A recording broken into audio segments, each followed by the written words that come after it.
When I look back at the 2010 State of the School Address, we were talking about very small things, small moves that made a really big difference that we're actually benefiting from today. But over the years, we've seen, we're getting more and more impactful in our work and showing results. So this was just a really neat exercise for me to go through. And this truly is a pivot year for us for a number of reasons. We've made all these accomplishments in the last 18 months. And now we're at a point where we're really pivoting towards higher levels of quality and greater impact. So I'm just going to ground this again in our vision statement. I know a lot of times we talk about mission, but this is our vision statement that we put into our charter. And really the operative word here is that we want to produce citizen scholars. Students that have a balance of ethical character and scholarship. Today when I was giving a tour at the school, basically, be smart, do good. That used to be a tagline that Expeditionary Learning used. And that is really grounded in our stewardship ethic of Amana. And this is, just a brief history. So when we give presentations to EL credentialing and so forth, this is a slide that we use a lot with them. And it goes back to when we started the school in 2005 with 130 students and how we've grown over the years and seen some major shifts, purchasing the building, showing the growth in our enrollment, and then lately in the last 3 years, just having greater impact. Just with the number of schools that are coming to visit us, the performance of our students is absolutely stellar, and so forth. And you just see this kind of progression and how even EL has progressed from expeditionary learning outward bound now to EL education. So really now that we've kind of leveled off in terms of our enrollment and we don't have to buy a building or any of that, we can really focus on quality. And that's exactly what Ms. Campbell and her team are doing. We've also become one of the most diverse schools in Georgia. So some of this data is actually from last year, but it's very similar in terms of, our socioeconomic diversity, our multiculturalism. This is a slide that people are just in awe of. Today we had Ishay Collins, who's the Vice President of the Atlanta Public Schools Board, visit us. And she just couldn't believe the diversity that she saw in the school and just was very, very envious of that. And Nikki's done a great job of putting together, this map that shows where our students come from and so forth. So if you're ever interested in that, please talk to her about getting a copy of that. And then 5 years ago, we worked up a vision. And so what I'm going to go through is like I did the last 5 years, go through our goals that we had for our vision 2020 to really just understand how much progress that we've made. What I've discovered is that this was such a powerful tool. And right now we are partnering with Bellwether Educational Consultants as part of our replication work, and they're going to help us with the beginnings of recasting this vision for the future, since 2020 is right around the corner. But we've done a lot that's in that Vision 2020. So these are the goals that we had. So I'm going to go through each one of them and just tell you where I think we're at. So the first one is to perform at the top 5% in Fulton County schools. And to some extent, mathematically, that's impossible. With the number of middle schools, for example, because there's only like 18, 20 middle schools, and so you have to be like number one to be in the top 5%. But frankly, we've made incredible strides in the last few years. So you can see that we're an A-rated school now, according to the report card of the Governor's Office of Student Achievement. We have the highest CCRPI score of any charter school in the state. So there's 130 charter schools in the state or so, and we have the highest CCRPI score of any of them. We are in the top 4 middle schools in Fulton County and the top 10 elementary schools in Fulton County.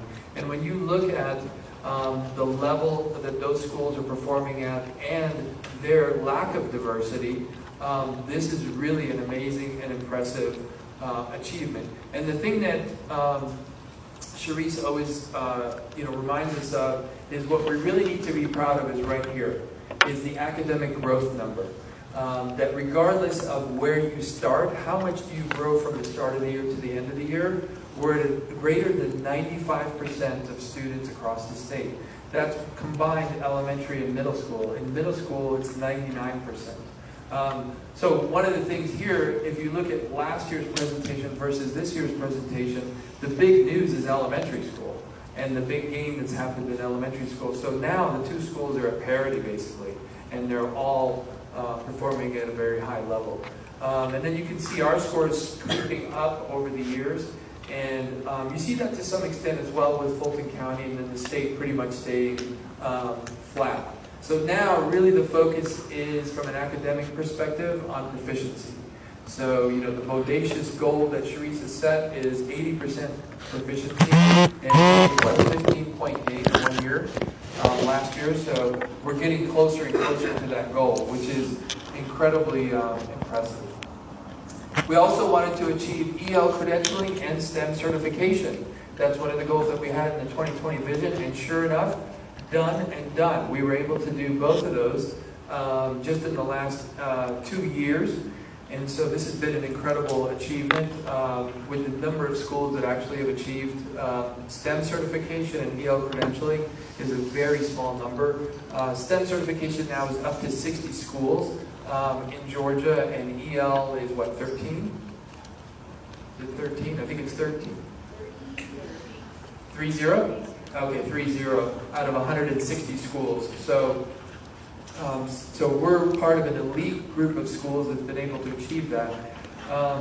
And we've talked a lot about, this is the feedback we've gotten from EL, that we seem to be very, very intentional in the moves that we make, and you know, and really sweating the details in a sense. And so intentionality does matter.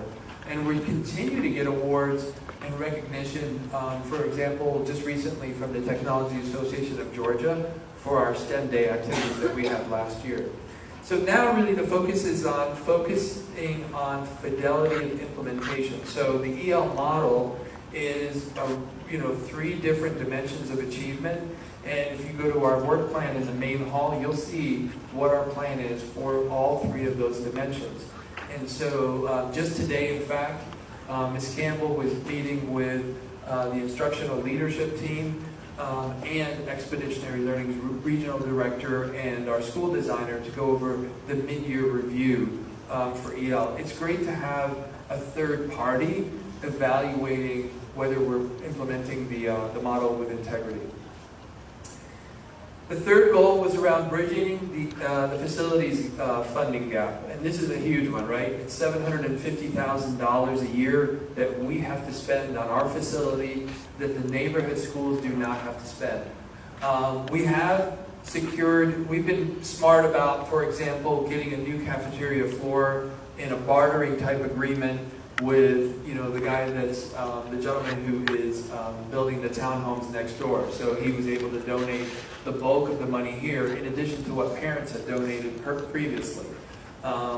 We won some grants, $350,000 altogether, but those are committed funds. So those are for specific uses around dissemination and so forth. North Point Church has been incredibly generous with us in providing for even some salaries and so forth.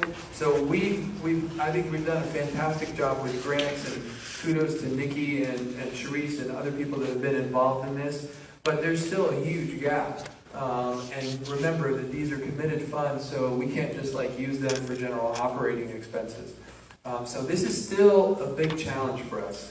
And so as we talk about things like the annual campaign and so forth, I just want you to know that what we're really going after in the future is a capital campaign, you know, to improve the building structure altogether. And we have to show funders that we're serious about our commitment to these fundraising campaigns. So participation rate is incredibly important.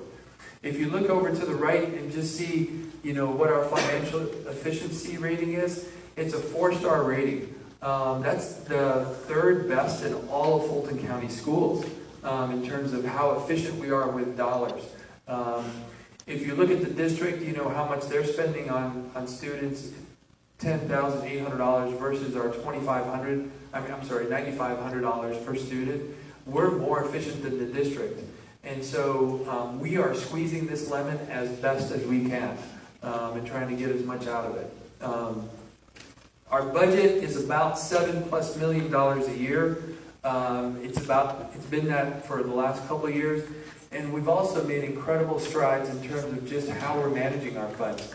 This is kind of scary, honestly. You know, I don't know if you guys caught this, if you attended board meetings 2 years ago, but in FY17, we were at a point where we only had 2 days cash on hand. So if we had a situation, a catastrophic situation, we only had enough money in the bank to last 2 days. And so with Christy's discipline and the board's work as well on this, and everybody just really kind of just pitching in and making sure that, you know, we're being efficient, we have steadily increased that now to 31 days cash on hand. And so the goal is to be at 60 days cash on hand in a couple of years from now. Our debt ratio is also holding steady throughout these years. And so right now, when Andrea Cooper Gatewood presented to the state, to the Fulton board, when it came to finances, we looked really good vis-a-vis the other charter schools. That's in terms of what we spend per year. Just remember that we still have this huge gap in terms of you know, the funding for the facilities. The next one was around stakeholder satisfaction. And so we want to be at a point where we're at 90% satisfaction. We feel like we've made some headway here, but I wanted to just kind of review a few things with you. The first is that we're taking a 360-degree approach to this. So what I mean by that is there's a lot of work happening with students in terms of their level of engagement. There's the Belly initiative that Expeditionary Learning has included us in. There's work that we're doing around our behavior and counseling program and so forth. But then also we've done some recent surveying to just understand, you know, your level of engagement as parents and then even our staff.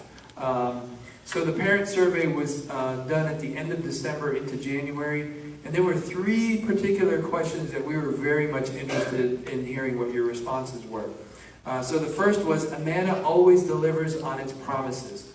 So we got a 3.8 on that out of 5.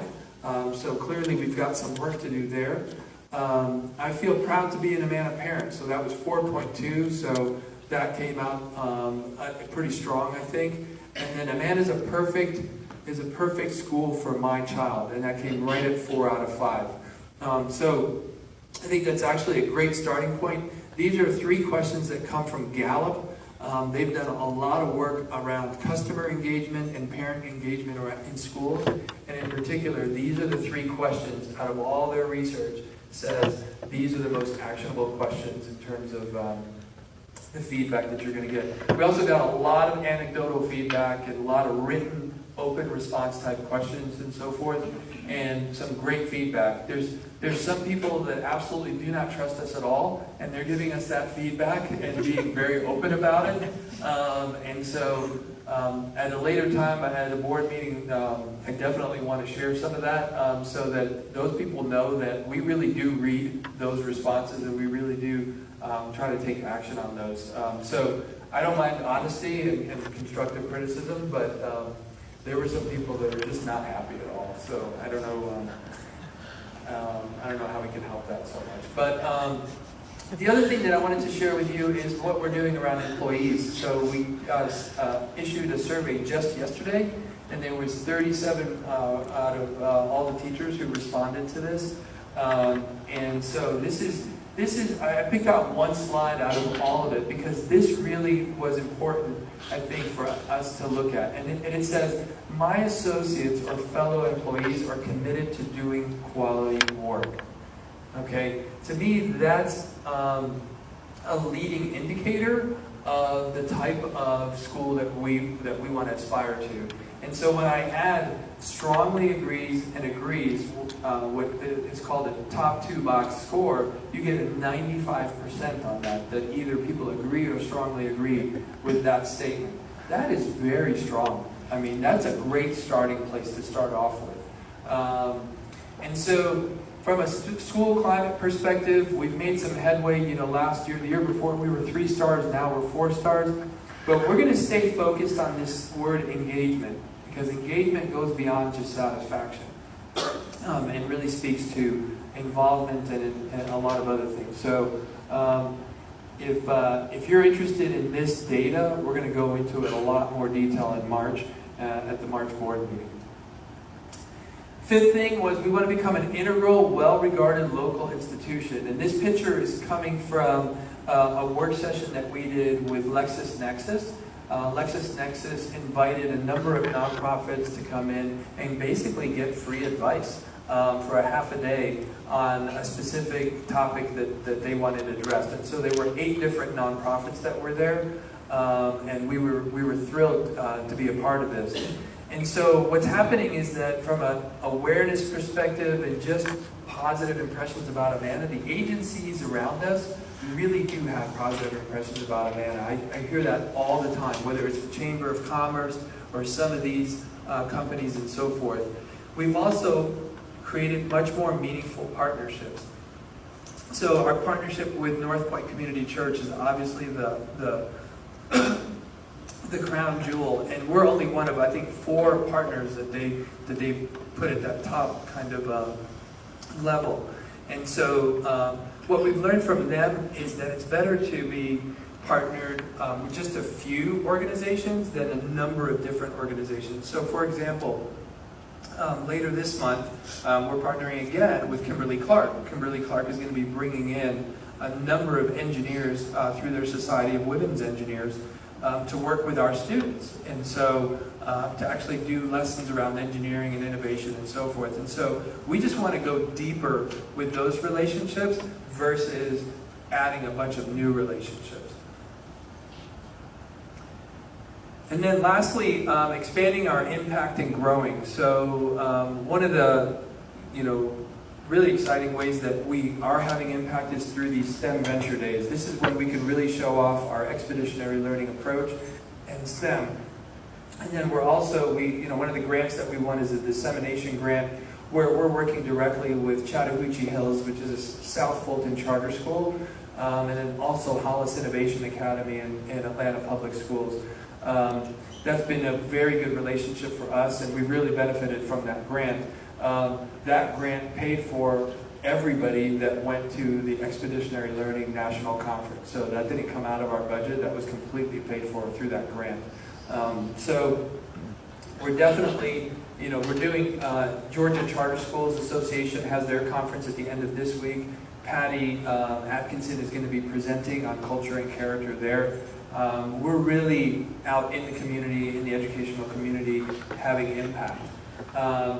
We also are having impact on the STEM high school. I don't know if you remember 2 years ago, 3 years ago, we were talking about the STEM high school and that we were going to petition Fulton County for a high school, which we did.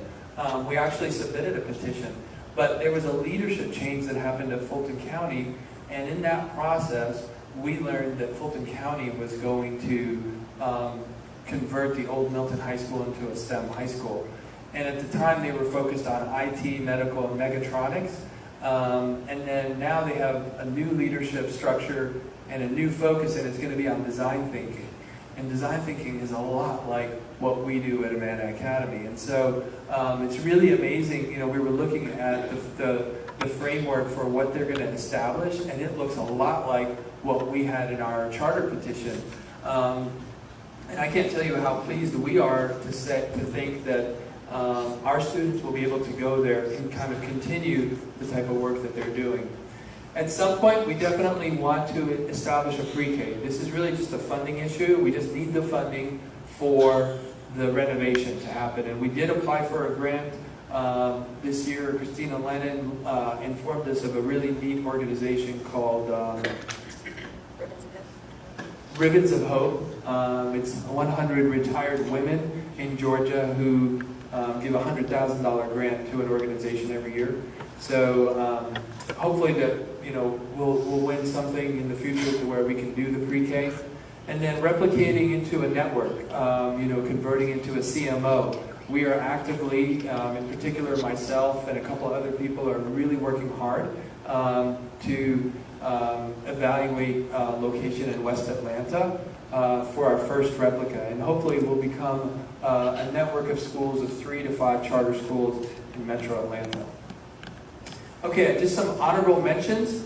So I wanted to give a shout out to Nikki Fox and the team in the cafeteria. They got evaluated by the Department of Education. This is an evaluation that happens every 3 years, right around every 3 years. And our food program received an A+ rating from the Department of Education. And then that was after, I think, 100% score on their health code evaluation too. So just doing a great job. Patty's in the picture below, and this is a picture of certification for the PEBIS program that we use around culture and character. So we're just incredibly proud of that. She's the one who's kind of leading the charge around PEBIS, and this is the program that we're using for positive behavior interventions and so forth. And then just today, Ms. Campbell and Ms. Abdul Khalik just came with their certificate. Can you wave the certificate? Where is it? Oh, okay, there's a certificate that we just got today. We got a great certificate today for being a Title I reward school, the highest performing Title I school in Fulton County Schools. So I would be remiss, honestly, if I didn't thank a number of other people. I want to start off with Ms. Campbell. Ms. Campbell, if you could stand up, please. So Ms. Campbell is, number one, apart from just being really, really smart, she is a tireless worker. So she just gives it her all. And she's working on her PhD in the top program in the country at Vanderbilt University. What's that? It's degree number 6. Yeah, degree number 6. Yeah, she just doesn't stop. Ms. Abdul Khalik, too, if you can stand up. She's our assistant principal. And she's quiet, but oh my God, there's a lot going on there. She is incredible. And so, just thank you so much for everything that you do behind the scenes. She manages our safety protocols. There's discipline. She's coaching teachers, test coordination. There's a lot of stuff going on underneath her. So thank you so much. And Nikki Fox, we already thanked you, so we can thank you again.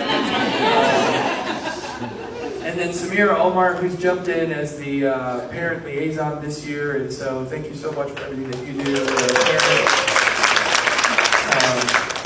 And then the other people that give a lot that you guys don't see is our board members. And I really want to thank you guys for all the time that you guys put into it. I mean, they're coming in here for different meetings. They've got the meetings on the weekends and so forth. So it's, I don't want to say it's a thankless job because I know it's fulfilling.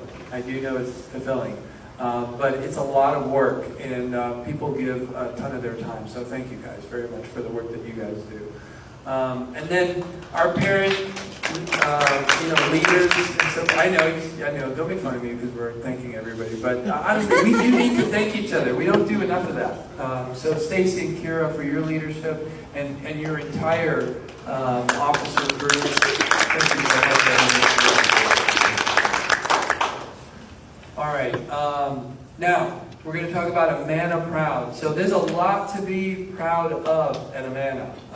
And I really want people to cherish what's going on at this school. Because I just went to a school in APS. This is part of a network of schools and so forth. And, the principal was giving me a tour. And I don't know if I want this on Facebook Live. Then don't do it. I'm not going to do it. I can just, all I'm going to say is this: I am so proud of what's happening here. Okay. So, anyways, just we're doing great work here. We are doing great work. I'm so proud of our students. They're excited. They're happy. Today, when we were walking through, it's just amazing. There's a really good vibe right now at the school, so I really appreciate that. So Christina is going to talk to you about our campaign called Amana Proud. So before you sit down, let's see who they are. I mean, it's your vision and charisma that has carried the school. So I think you deserve it.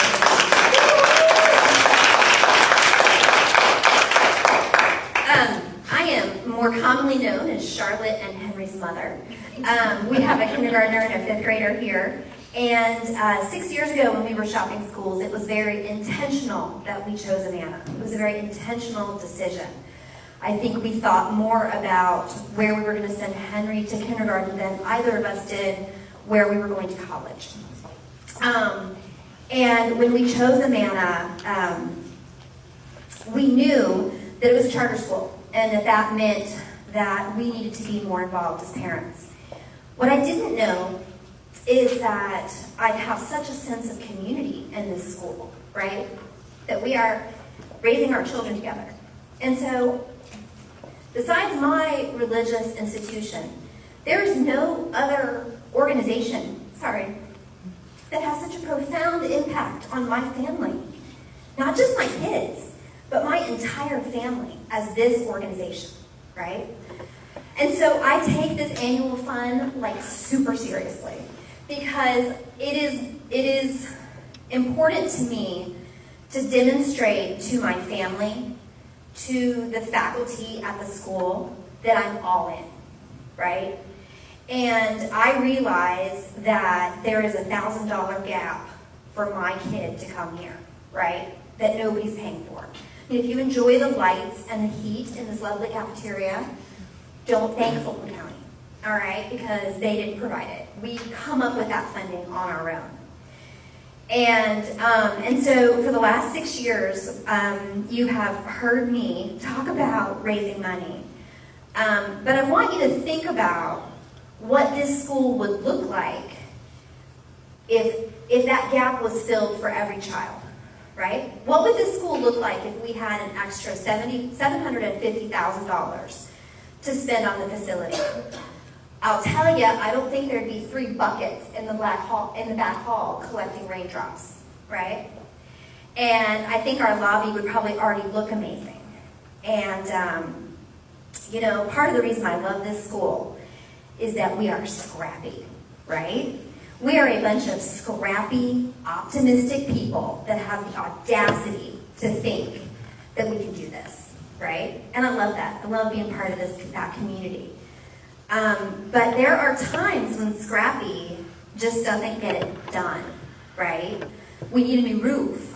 We have received funding for the lobby to make it a safer place, to make it so that we can it represents the quality of the education that's going on inside. But we've only raised half the money, right? So this year, I'd love to say that we're going to raise the whole $750,000 and make the school look like we know that it should to represent the quality of the education. But we're gonna pick off $75,000 of that, right? And we're gonna try to raise $75,000 to match the $75,000 that's been given in a grant. Okay. We've already raised $30,000, so we're off to a really good start. And there's no gimmicks this year. We're not talking to the kids because this is really about you thinking about the difference that Amana has made in your family's life. What kind of meaningful gift would demonstrate the role that Amana plays in the life of your family, right? And if everybody gives something that is meaningful to them and to their family, I have the faith that it's going to be enough, right? It's got to be enough. It will be enough. But I'm not asking for, 20 or 50 bucks just, hey, I don't want to think about this anymore. I want you to go home and I want you to think about it and talk to your spouse about how much you can contribute to the future of the school, right? I would imagine you agree that this place has a profound impact on your kids, right? And I think even more than that, we are demonstrating that what education can look like, right? So I'd love for you to do that in the month of February because we're trying to raise this money. And if you can go online and give, it'll really help us increase the momentum for the rest of the school. I know I'm talking to the choir here, right? I know I see you all volunteering and at everything, right? We are the choir of the school. But that also means we lead the way, right? We lead the way when we do projects, and we also lead the way when we give. And I'm asking you to lead the way. So consider a gift over time. That's, to be honest, what my family has to do. We can't write the check that we want to write all at one time. So we give a sacrificial gift. For our family, it's a sacrificial gift, and we give it every month, and that way we can give more than we could at one time. And I'm asking you to spread the word. So I know a lot of people think, well, this is a government school. The government should pay for the education. I don't need to put my money here. Well, it costs $1,200 to provide electricity for each classroom. That's not the cafeteria or the gym or anything like that. That's just the classroom. So if you're asked, well, what does my child get out of the annual fund? You can mention to them that when you don't have windows in the classroom, it's helpful to have electric lights. Or air conditioning, or the use of computers. And so we're gonna raise the money to do the lobby, but this money will also go towards plugging the holes with the operational and the business expenses, money that we don't receive from anyone else. And I'll tell you, we're also out talking to foundations. We received a big foundation gift that was kind of a surprise, which was exciting, but they asked how many parents contribute, right? They asked how much the board contributes, and I'm proud to say that the board is at 100% participation. So we've already done our part, and now we're coming to you and asking you to give. So I'm going to stick around if you have questions. If you're asking for an amount, I can tell you what different things cost, right? And there's a board out front where we've made some bricks that talk about the different amounts that you could give towards the lobby. But maybe you could consider paying for your child's electricity for the year, or 3 months of electricity, or the gap. Whatever you give, just really, I'm asking you to be intentional and to make it significant for you and your family. So, thank you.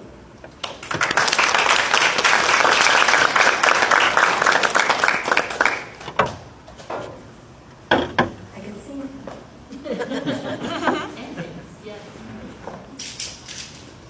All right, that concludes. Ms. Campbell, did you have anything that you wanted to share with parents? What's the anywhere? Okay. What time is it, guys? 7:20. 7:20. Kira and Stacy, did you guys want to start now? You do? Okay. All right. If we need an intermission. Intermission? No, we started.